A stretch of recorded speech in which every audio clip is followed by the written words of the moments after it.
پپ گواردیولا که بسیاری اونو بهترین سرمربی فوتبال در تمام دوران میدونن، بر این باوره که فیل فودن با استعدادترین بازیکنیه که تا به حال تحت نظر اون تمرین کرده، حتی با استعدادایی مثل مسی و اینیستا برابری میکنه.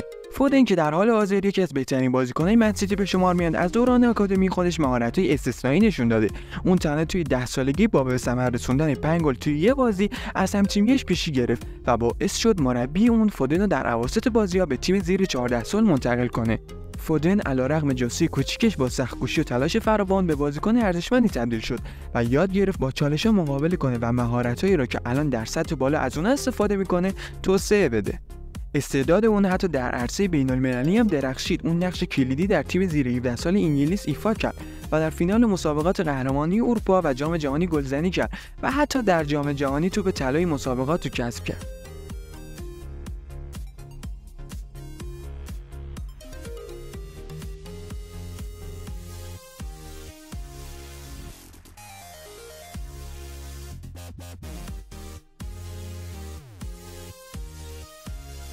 عملکرد چشمگیر فودن برابر تاتنهام در سال 2019 جایی که گل برتری تیمش رو به ثمر رسوند، ورود رسمی فودن به صحنه جهانی رقم خورد. این عملکرد نه تنها جایگاه اون رو در تیم تثبیت کرد، بلکه باعث شد پپ گواردیولا اون رو به عنوان با استعدادترین بازیکنی که در اون سن آموزش دیده بود رو ستایش کنه.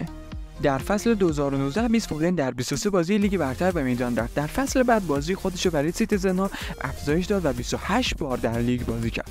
اما اون نه تنها تعداد بازی خودش رو افزایش داد، بلکه آمار قابل توجهی رو نیز به ثبت رسوند. به عنوان مثال در فصل 2020-21 اون مجموع 16 گل و 10 پاس گل به ثمر رسوند و در فصل 21-22 14 گل و 11 پاس گل به ثمر رسوند.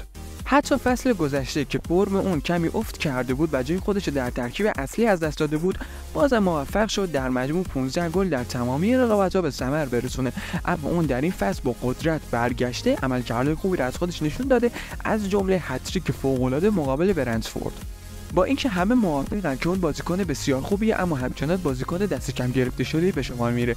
در حالی که مقایسه اون با بازیکنایی مثل بوکای ساکا و وینیسیوس مشکلی نداره، میشه اینجوری هم گفت که مقایسه اون با برخی بزرگان فوتبال هم مثل کاکا اشتباه نیست. به عنوان مثال زمانی که کاکا در سن فیل فودن یعنی 23 سالگی بود، در 49 بازی 19 گل به ثمر رسوند و 11 پاس گل ثبت کرد. اما فودن در این فصل تنها توی 33 بازی 11 گل به ثمر رسونده و 9 پاس گل داده. هنوز بازی‌های کافی برای عبور از این اعداد در این فصل در پیش داره. با وجود اینکه تنها 23 سال سن داره، فیل فودن تقریبا همه چیزایی رو که در فوتبال باشگاهی میشه به دست آورد رو فتح کرد. 5 قهرمانی لیگ برتر، چندین قهرمانی جام حذفی و جام اتحادیه و حتی قهرمانی در لیگ قهرمانان اروپا و جام باشگاه جهان از جمله افتخارات فیل فودن که در اکثر قهرمانی‌ها نقش پررنگ ایفا کرده.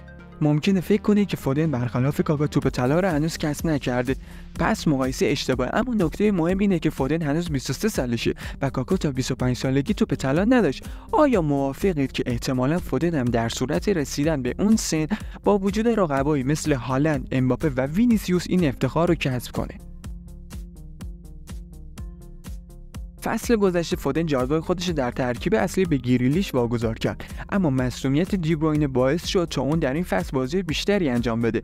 اون نشون داده که چه کاری میتونه انجام بده و به نظر میرسه که این فصل بهترین فصل اون تا کنون باشه.